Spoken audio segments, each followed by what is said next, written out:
text split, what it does is to split text into rows or columns using delimiters. Ito yung syntax niya. Yung text, a text or a cell reference that contains a text that you need to split. And then column delimiter, yung character or string to split the columns by. Ito yung example natin. First thing to remember when using text split is dapat merong pattern yung text strings mo. Example here is that in between the first and last name, there's always a space. Paano yung formula? Equals text split. Yung text, yung A2. Column delimiter natin is a space. Close and enter. And then copy yung formula pababa.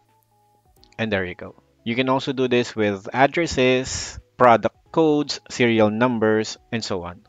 But there's also another use of text split. Example this one, yung mga name is separated by a slash. Paano yung magiging formula? Equals text split. Ito yung text natin. Ano yung column delimiter? Para mahiwalay yung first and last name is the space. And then yung row delimiter, which is yung slash. Close and enter. And then para mawala yung NA, ang gagawin nyo lang dito is lalagyan nyo yung pad with empty space.